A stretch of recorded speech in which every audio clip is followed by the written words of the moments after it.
Before you watch another video today, pause for a moment. There's a part of your mind most people never truly face, and once you notice it, you can't go back to seeing yourself the same way. Carl Jung believed that the version of you the world sees isn't the full story. It's a role you learn to play, a mask shaped by expectations, approval, and the need to fit in. Over time, that mask becomes so normal that you forget it's even there. But every now and then, something slips through. A reaction you can't explain. A feeling that doesn't match the situation. A quiet sense that you're not fully living as yourself. Jung said those moments aren't random. They're signals from the parts of you you've kept hidden. Ignore them and they quietly shape your life from the background. Face them and everything starts to make more sense. So don't treat this like background noise. For the next few minutes, pay attention. Because what you're about to hear might show you a side of yourself you've never really met before. Most people don't wake up and think, I'm living as a mask. They wake up, check their phone, get ready, and move through the day doing what they're supposed to do. Work, conversations, responsibilities, small talk, routines. From the outside, everything looks normal, sometimes even successful.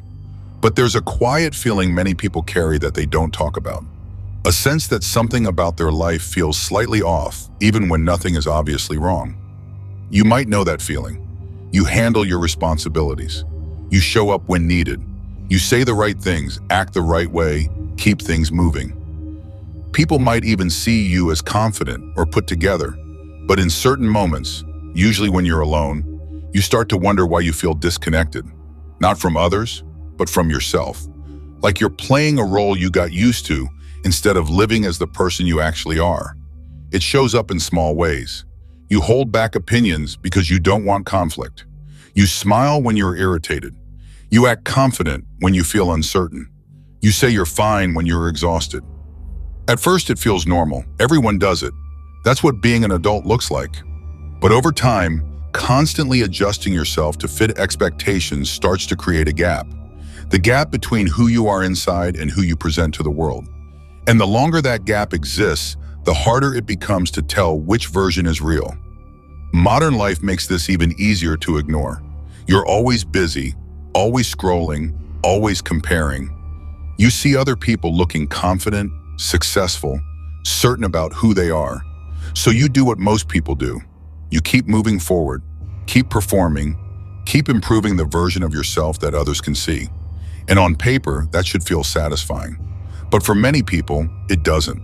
Because achievement doesn't always fix the quiet sense of disconnection. There are moments when it becomes more noticeable. You react strongly to something small and don't know why. You feel drained after being around people, even if nothing went wrong. You question your direction even when things seem stable. It's confusing, because from the outside, life might look fine. Yet internally, something feels unfinished, like there's a part of you that hasn't been acknowledged or understood. Carl Jung believed this wasn't a rare experience. He believed it was one of the most common human experiences. Most people, he said, spend years building a version of themselves that the world accepts, while slowly losing connection with parts of themselves they've pushed aside.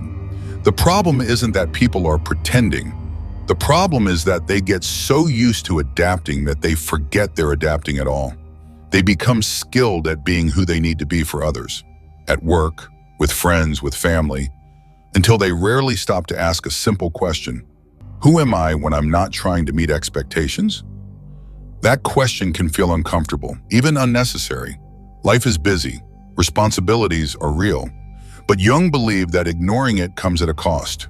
When you never look inward, the parts of you that go unnoticed don't disappear. They stay in the background, influencing how you think, how you react, and how you make decisions. Quietly shaping your life without you fully realizing it.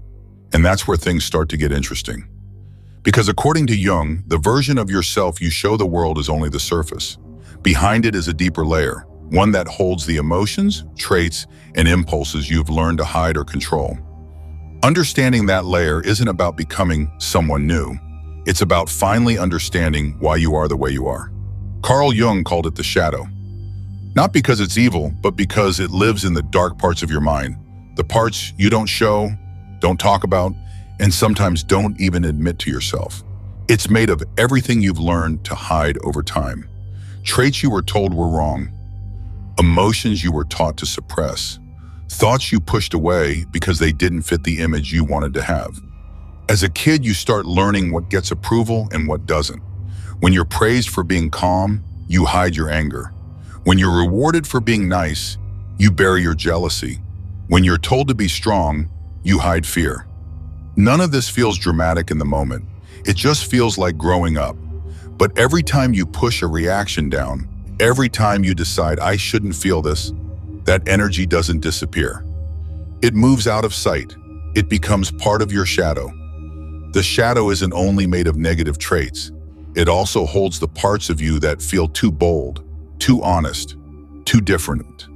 The confidence you didn't express, the boundaries you didn't set, the ambition you toned down so you wouldn't stand out. Over time, all of it collects in the background, quiet but active. And here's where it starts to affect real life. When the shadow stays hidden, it doesn't stay harmless. It shows up indirectly. It shows up as overreactions, sudden mood shifts, or patterns that repeat even when you don't want them to. You might find yourself getting irritated by someone for no clear reason. You might judge a trait in another person that secretly exists in you. You might sabotage opportunities that actually matter to you. Jung believed this happens because whatever we refuse to face inside ourselves finds a way to express itself anyway. Think about moments when you've surprised yourself, a reaction stronger than the situation called for, a decision that didn't match your usual logic, a feeling you tried to ignore but couldn't. Those moments often come from the shadow. Not as punishment, but as a signal, a reminder that there are parts of you asking to be recognized. When ignored, they leak out in ways that feel confusing. When acknowledged, they become easier to understand. Jung didn't say the goal was to get rid of the shadow. He said the goal was to become aware of it. Because once you notice it, something changes. Instead of being controlled by reactions you don't understand, you start to see where they come from. Instead of projecting your hidden traits onto other people, you start recognizing them within yourself.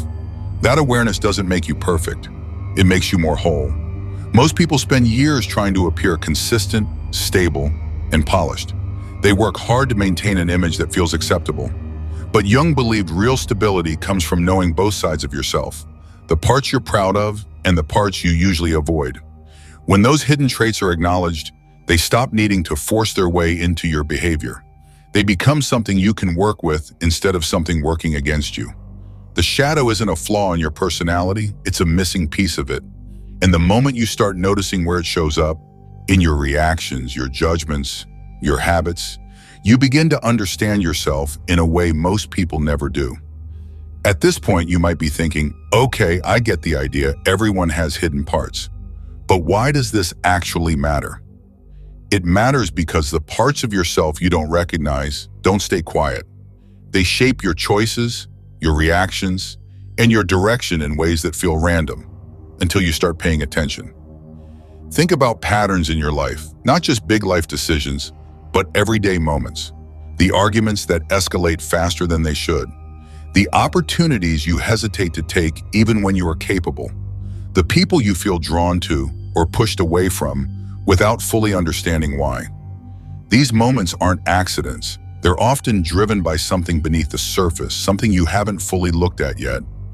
Jung believed that when people ignore these hidden parts of themselves, life starts to feel repetitive. Different situations, same emotional outcomes. Different environments, same frustrations. It can feel like you're moving forward, but somehow ending up in familiar cycles.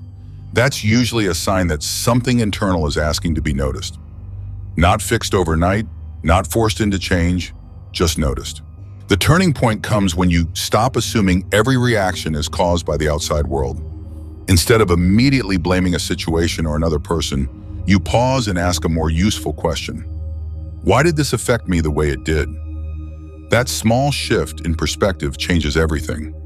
It moves you from reacting automatically to observing consciously, from being carried by patterns to actually seeing them. When you start doing that, things begin to make more sense. You realize why certain comments hit harder than others, why some environments drain you while others don't, why certain goals feel right even when they're difficult. It becomes less about controlling every emotion and more about understanding where those emotions come from. That understanding gives you room to respond differently instead of repeating the same habits. This isn't about becoming overly serious or constantly analyzing yourself. It's about awareness, the kind of awareness that helps you recognize when you're acting from habit versus when you're acting from intention. When you know what's happening inside you, you're less likely to be surprised by your own behavior. You start making decisions with more clarity, not because life becomes simple, but because you're less confused by your own reactions. And here's where it gets interesting. Once you understand your inner patterns, your relationships change. Not because other people change overnight, but because you do. You communicate more directly.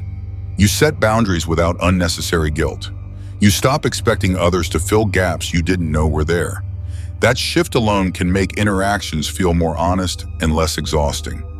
Most people spend years trying to change external circumstances, new goals, new routines, new environments, hoping that something outside will create a sense of alignment inside.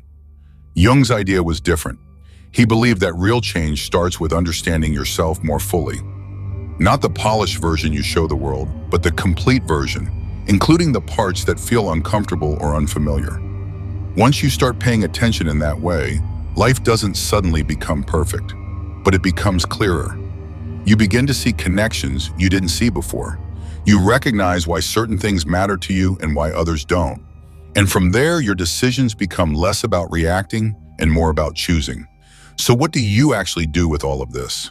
Not theory, not deep analysis, just a simple shift in how you move through your day. Start by noticing your reactions in real time. Not judging them, not trying to fix them instantly, just noticing. The next time something irritates you, pause for a second longer than usual. Ask yourself, why did that hit me like that? Sometimes the answer will be obvious. Other times it won't. That's fine. The goal isn't to solve everything on the spot. The goal is to stop running on autopilot. Most people go through their day reacting quickly. Someone says something, they respond immediately.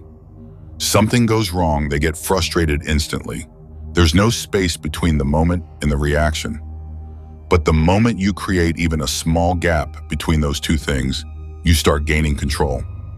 That gap is where awareness lives, and awareness changes how you move. Another simple shift, pay attention to what you strongly judge in others. The traits that bother you the most: arrogance, laziness, neediness, dishonesty. Sometimes those reactions are justified, but sometimes they're mirrors. Jung believed that what triggers you the most often points to something inside you that hasn't been fully acknowledged. Not always, but often enough to be worth noticing. Instead of immediately labeling someone else, take a second to ask, why does this bother me this much? That question alone can reveal more than you expect. Also notice when you feel drained, not physically tired, but mentally drained after certain conversations or environments. That's usually a sign you are performing a version of yourself that doesn't fully match how you feel inside. You might be agreeing when you want to disagree, staying quiet when you want to speak, acting confident when you're unsure. Again, this isn't about changing everything overnight. It's about recognizing when you're out of alignment. Once you notice it, you naturally start making small adjustments. And here's something most people overlook. Stop trying to look perfect. Seriously, the more energy you spend trying to appear completely put together, the more disconnected you can feel internally. People who seem the most grounded aren't the ones who hide every flaw. They're the ones who understand themselves well enough that they don't need to pretend as much. They know what they're good at, where they struggle, and they don't panic when a less polished side of them shows up. This isn't about becoming overly serious or constantly analyzing yourself. It's about being slightly more aware than you were yesterday. A little more honest in small moments. A little more curious about your own patterns. Over time, those small shifts add up. You respond differently. You choose differently. You stop repeating certain cycles without even trying to force change. And here's the part that keeps most people watching until the end. Once you start seeing these patterns, you can't really go back to not seeing them. You begin to understand yourself in real time, not weeks later, not after something goes wrong, in the moment. And when that happens, life starts to feel less like something happening to you and more like something you're actually aware of while it's unfolding. You don't need a complete personality reset. You don't need to disappear for months and find yourself. You just need to start paying attention differently. Because the moment you do, you'll notice something interesting. The more aware you become of what's happening inside you, the less controlled you feel by it. By now, you've probably realized this wasn't really about psychology theories. It was about attention. The kind of attention most people never give themselves. Not because they don't care, but because life moves fast. And it's easier to stay on the surface. It's easier to keep improving the version of yourself that everyone sees than to explore the parts no one else does. But here's the quiet truth Jung pointed toward. The more you understand what's happening inside you, the less confusing life feels. Situations don't hit you as randomly. Reactions don't surprise you as often. You start to see the connection between what you feel, what you think, and what you do. That clarity doesn't make life perfect. It just makes it more honest. There's a certain calm that comes with that honesty. You stop needing to prove as much. You stop reacting as quickly. You don't feel the same pressure to keep up appearances because you're not trying to hide from yourself anymore. And when you're not hiding from yourself, you don't feel the same need to escape through constant distraction. You can actually sit with your thoughts without feeling uncomfortable. Most people search for confidence by trying to change their circumstances. New goals, new habits, new environments. Sometimes that helps. But the kind of confidence Jung talked about comes from self-recognition. Knowing your strengths without exaggerating them. Knowing your flaws without being defined by them. Understanding your patterns without feeling trapped by them. That kind of awareness doesn't make you rigid, it makes you flexible. You respond instead of react. You choose instead of drift. And once you see yourself more clearly, your decisions start to shift naturally. Not because someone told you what to do, but because you understand what actually matters to you. You stop chasing things that don't fit. You stop forcing roles that feel wrong. You start moving in directions that feel more aligned with who you really are, not just who you've been expected to be. You don't need to announce this shift. Most of it happens quietly, in how you respond to stress, in how you handle disagreement, in how you treat yourself when things don't go perfectly. The changes aren't loud, but they're noticeable. Life starts to feel less like something you're managing and more like something you're actually experiencing with awareness. So if there's one thing to take from this, it's simple. Pay attention to yourself with the same curiosity you give the outside world. Notice your patterns. Notice your reactions. Notice when something feels out of alignment. You don't have to solve everything immediately. Just noticing is enough to begin. Because once you start seeing yourself clearly, you can't really go back to moving through life blindly. You begin to understand where you stand, what drives you, and what actually fits. And from there, your choices start to reflect a version of you that feels more real. If this made you think differently, stay with this channel, because we talk about the things most people avoid. Not motivation, not hype, just real psychology.